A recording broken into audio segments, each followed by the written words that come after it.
Hello friends, 2019 ఎన్నికల సందర్భంలో అనుకుంటాను. అప్పుడు తెలంగాణ చీఫ్ ఎలక్టరల్ ఆఫీసర్గా ఉన్న ఐఏఎస్ ఆఫీసర్తో ఒక డిబేట్ జరిగింది ఆల్ ఇండియా రేడియోలో. దాంట్లో నేను కూడా ఉన్నాను. ఆ సందర్భంగా నేను ఒక ప్రశ్న వేశాను. అమెరికా వంటి అభివృద్ధి చెందిన దేశాల్లో కూడా ఈవీఎం వాడట్లేదు, ఎందుకు భారతదేశంలో వాడుతున్నారో, అది కూడా ఇంతమంది దీని మీద అనుమానాలు వ్యక్తం చేస్తున్నప్పుడు అని. అప్పుడు భారతదేశంలో ఉన్న 17 ప్రతిపక్ష పార్టీలు రిప్రజెంటేషన్ కూడా ఇచ్చున్నాయి, ఈవీఎంలో వాడొద్దు, బ్యాలెట్ పేపర్ని వాడాలని. ఆ ప్రశ్న నేను అడిగినప్పుడు మన చీఫ్ ఎలక్టరల్ ఆఫీసర్ ఏమన్నారంటే, ఎందుకు మనం ప్రతిసారి అమెరికాతో పోల్చుకోవాలి, అమెరికాతో పోలిస్తే భారతదేశం టెక్నాలజికల్గా చాలా అడ్వాన్స్డ్గా ఉంది, వాళ్ళకంటే మెరుగైన సిస్టమ్స్ మనం తయారు చేయగలుగుతున్నాం, ఇవన్నీ అర్థం పర్థం లేని వాదనలని కొట్టిపడేసే ప్రయత్నం చేశాడు. అఫ్ కోర్స్ దాని మీద వాదన జరిగింది, కానీ ప్రధానంగా ఆయన అన్న మాట మాత్రం ఇది వినటానికి చాలా గొప్పగా ఉంటుంది. వావ్, మన ఇండియా అమెరికా కంటే చాలా ముందు ఉంది, టెక్నాలజికల్గా చాలా అడ్వాన్స్డ్గా ఉందని. బట్ వాస్తవం ఏంటో మనకు తెలుసు. ఇప్పటికీ కూడా భారతదేశంలో జరుగుతున్న టెక్నాలజీ అడ్వాన్స్మెంట్లో రీసెర్చ్ తక్కువ, ఇంప్లిమెంటేషన్ ఎక్కువ అన్నది కూడా చాలా మందికి తెలిసిన విషయం. ఇవాళ ఈ విషయం ఎందుకు మాట్లాడుకుంటున్నాం అంటే, మళ్ళీ మరొకసారి ఈవీఎం ట్యాంపరింగ్ అనే అంశం తెర మీదకి వచ్చింది. ఈసారి ఈ విషయాన్ని తెర మీదకి తీసుకొచ్చింది ఇప్పుడు ఎక్స్గా మారిన ట్విట్టర్ అధినేత ఎలాన్ మస్క్. ఆయన ఒక ట్వీట్ చేశాడు. ఆ ట్వీట్లో ఆయన ఏమన్నాడంటే, we should eliminate electronic machines. The risk of being hacked by humans or AI while small too high. అంటే మనుషులు స్వయంగా కానీ ఆర్టిఫిషియల్ ఇంటెలిజెన్స్తో కానీ ఈ మెషిన్లను హ్యాక్ చేసే అవకాశం చాలా ఎక్కువ ఉంది అని. అయితే ఈ మాట ఆయన దేనికన్నాడు? పుర్టోరికోలో జరిగిన ఎన్నికల సందర్భంగా అక్కడ ఎలక్ట్రానిక్ ఓటింగ్ మెషిన్లో అనేక ఇర్రెగ్యులారిటీస్ బయటపడ్డాయన్న వార్త వస్తే ఆ వార్తని షేర్ చేస్తూ ఆయన ఈ మాట అన్నాడు. భారతదేశంలో ఈవీఎంలకు సంబంధించి ఎప్పటి నుంచో అనేక అనుమానాలు ఉండటంతో వెంటనే అది భారతదేశంలో ఒక పెద్ద చర్చకు దారితీసింది. మొట్టమొదట భుజాలు తడుముకున్నది గతంలో కేంద్రంలో ఐటీ మినిస్టర్గా పనిచేసిన రాజీవ్ చంద్రశేఖర్.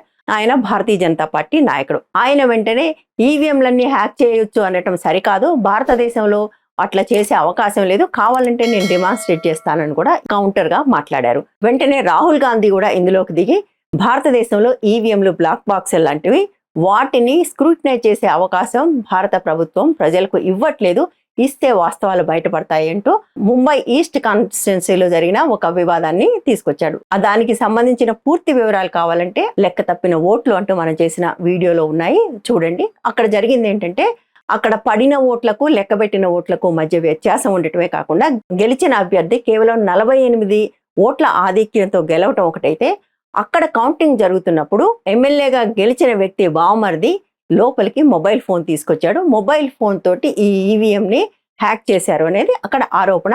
దానికి సంబంధించి అక్కడ పత్రికలో వార్త వచ్చింది, కేసు కూడా పెట్టారు. కాకపోతే కేసు మొబైల్ ఫోన్ తీసుకెళ్లినందుకు మాత్రమే పెట్టారు. ఆ విషయాన్ని ప్రస్తావిస్తూ ఈవీఎంలు అనేవి బ్లాక్ బాక్స్ లోని రాహుల్ గాంధీ అన్నాడు. సో దీంతో మళ్ళీ ఒకసారి ఈవీఎంలకు సంబంధించిన చర్చ భారతదేశంలో పెద్ద ఎత్తున జరగటం మొదలైంది.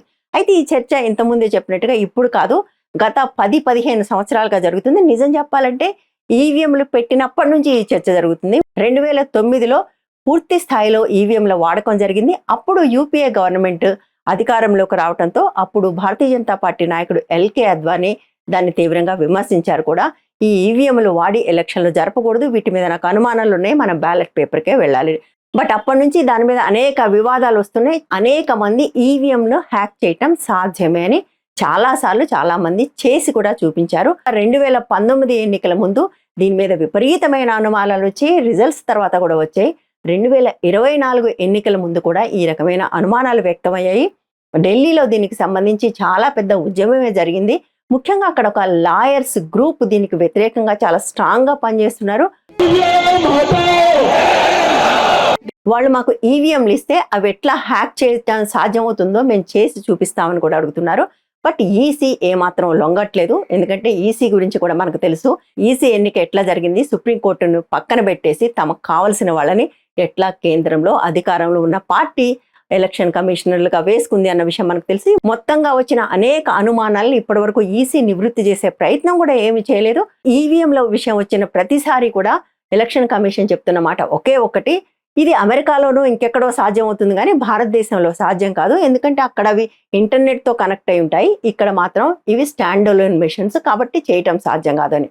టెక్నాలజీ గురించి ఏమాత్రం తెలిసిన వాళ్ళైనా కూడా అది సరైన ఆన్సర్ కాదని అర్థం చేసుకోగలరు. దాంతో పాటుగా ఈవీఎం మెషిన్లకు సంబంధించి ఒక చిక్కు సమస్య చాలా కాలంగా ఉండనే ఉంది. వెల్ అండ్ ఈసీఎల్ ఎన్నికల కమిషన్కి దాదాపుగా 40 లక్షల ఈవీఎం మిషన్లు ఇస్తే అందులో 20 లక్షలు మాత్రమే వాళ్ళ దగ్గర ఉన్నాయి.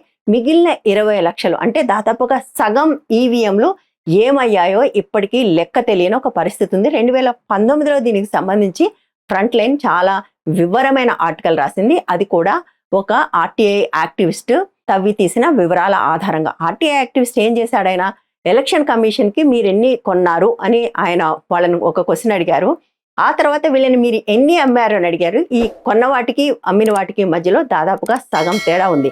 1 కాదు 2 కాదు 20 లక్షల మెషిన్లు ఏమయ్యాయి అన్న ప్రశ్నకి ఇప్పటికీ కూడా ఎలక్షన్ కమిషన్ ఆన్సర్ చెప్పలేదు. దానికి సంబంధించి కోర్టుకు వెళ్తే కూడా కోర్టులో కూడా వాళ్ళు ఎంతసేపటికి మా ఈవీఎం మెషిన్లు హ్యాక్ చేయటం ఎట్లా అసాధ్యం అని చెప్తారే కానీ ఆ ఈవీఎం మెషిన్లు ఏమైనవి అన్న విషయం మాత్రం ఇప్పటివరకు చెప్పలేదు. అంతేకాదు మీకు గుర్తుండే ఉంటుంది 2010లో ఒక తెలుగు టెకీ దీన్ని ఎట్లా హ్యాక్ చేయొచ్చు అని చేసి చూపించాడు. మిషిగన్కి సంబంధించిన ఒక కంప్యూటర్ ప్రొఫెసర్, నెదర్లాండ్స్కు సంబంధించిన ఒక యాక్టివిస్ట్, వీళ్ళిద్దరితో కలిసి ఈవీఎంని ఎట్లా హ్యాక్ చేయొచ్చు అని ఒక నిజమైన ఈవీఎంని తీసుకొచ్చి హ్యాక్ చేసి చూపించారు. ఆయన మీద ఈవీఎం దొంగతనం కేసు పెట్టారు కానీ ఈ ఈవీఎం హ్యాక్ ఎట్లా చేయొచ్చు అని ఆయన చెప్పిన దాని మీద మాత్రం ఎన్నికల కమిషన్ ఇప్పటివరకు ఏం మాట్లాడలేదు. ఆ తర్వాత 2019లో కూడా ఆయన మళ్ళీ అదే స్టాండ్ మీద ఉన్నాడు, ఈవీఎంని హ్యాక్ చేయొచ్చు అని. ప్రపంచం అంతా కూడా ఈవీఎంని హ్యాక్ చేయొచ్చు అని చాలా మంది నమ్ముతున్నారు. నమ్మటం మాత్రమే కాదు, కొన్ని దేశాల్లో సుప్రీంకోర్టులు కలగజేసుకొని ఈవీఎంలు వాడొద్దు అని చెప్పింది. ఐర్లాండ్లోను జర్మనీలోను ఈవీఎంలు వాడటం అన్కాన్స్టిట్యూషనల్ అని కూడా తీర్పులు వచ్చాయి. అమెరికా లాంటి దేశాల్లో కూడా వాడట్లేదు. అభివృద్ధి చెందిన దేశాలన్నీ, టెక్నాలజీలో మనకంటే చాలా అడ్వాన్స్డ్గా ఉండే దేశాలన్నీ కూడా ఈవీఎంల వాడకం అనేది ప్రజాస్వామ్యానికి వ్యతిరేకం అని వాళ్ళు నమ్ముతున్నప్పుడు, పేద దేశాలు, అభివృద్ధి చెందుతున్న దేశాలు, ముఖ్యంగా ఏషియన్ కంట్రీస్ మాత్రం ఈవీఎంల వాడకంలో పెద్ద ఎత్తున ముందుకు పోతుంది. అందరిలోకి కూడా అతి ఎక్కువగా వాడుతున్నది భారతదేశమే. ఇంతమంది ఇన్నిసార్లు ఈవీఎంల గురించి ఇన్ని అనుమానాలు వ్యక్తం చేస్తున్నప్పుడు ఎందుకు ఎలక్షన్ కమిషన్ సంతృప్తికరమైన సమాధానం ఇవ్వదు అనేది ఒక ప్రశ్న అయితే, అందరూ అడుగుతున్నది మాకు కొన్ని నిజమైన ఈవీఎంలు ఇవ్వండి, వాటిని మేము ఎట్లా హ్యాక్ చేయాలో చేసి చూపిస్తా ఉన్నప్పుడు ఎందుకు ఆ ఛాలెంజ్కి ఎలక్షన్ కమిషన్ ఒప్పుకోదు? ఎందుకు కోర్టులు కూడా ఈ ఛాలెంజ్ని స్వీకరించమని ఎలక్షన్ కమిషన్కి చెప్పవు? ఎందుకంటే ఇప్పటికి చాలాసార్లు ఈవీఎం ప్రోటోటైప్స్ని చాలామంది చేసి చూపించారు. ఇంతకుముందు చెప్పినట్టుగా తెలుగు టెకీ నిజమైన ఈవీఎంను కూడా చేసి చూపించాడు. కానీ ఇవన్నీ కూడా నిజమైన ఈవీఎంలు కాదు అని కొట్టిపడేస్తున్న ఎలక్షన్ కమిషన్ నిజమైన ఈవీఎంలను ఎందుకు ఇవ్వదు అనేది మన ముందున్న పెద్ద ప్రశ్న. భారతదేశంలో ప్రతి వ్యవస్థ ధ్వంసమైందన్న విషయం మనకు తెలిసిందే. ముఖ్యంగా ఎన్నికల కమిషన్లు అవి రాష్ట్రాల్లో ఉంటే రాష్ట్రంలో అధికారంలో ఉన్న పార్టీకి అనుకూలంగా, కేంద్రంలో ఉంటే కేంద్రంలో ఉన్న పార్టీకి అనుకూలంగా పనిచేయటం అనే ఒక దురదృష్టకరమైన సాంప్రదాయం దేశంలో ఏర్పడినప్పుడు ఈవీఎంల మీద జనాలకు అనుమానం వస్తే ఎవరిది తప్పు అన్నట్టు మర్చిపోయాను. చాలా మంది ఏమంటారు, ఈవీఎంని ట్యాంపర్ చేస్తే వాళ్ళు కావలసిన మెజారిటీ కూడా ఎందుకు సాధించలేకపోయారు అనే ప్రశ్న కూడా చాలా మంది వేస్తారు. బట్ ఈవీఎంల ట్యాంపరింగ్ అంటే మొత్తం ఎన్నికల్ని పూర్తిగా మార్చేయగలిగే శక్తి ఉంటుందని నేను అనుకోను.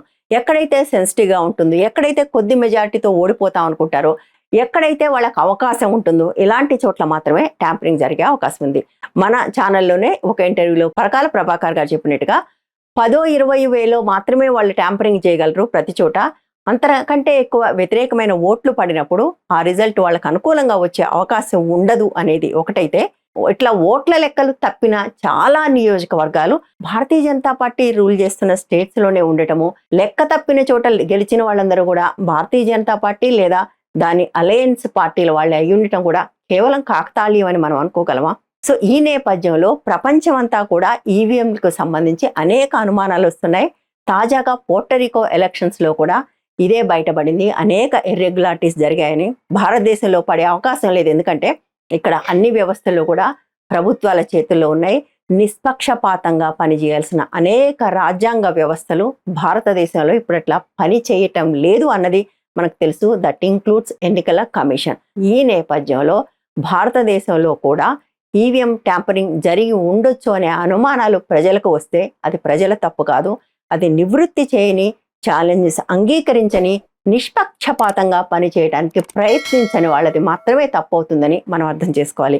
ఈ వీడియో కానీ మీకు నచ్చినట్లయితే లైక్ చేయండి, షేర్ చేయండి, ఛానల్ని సబ్స్క్రైబ్ చేయండి. మరో వీడియోతో మళ్ళీ కలుద్దాం. Thank you.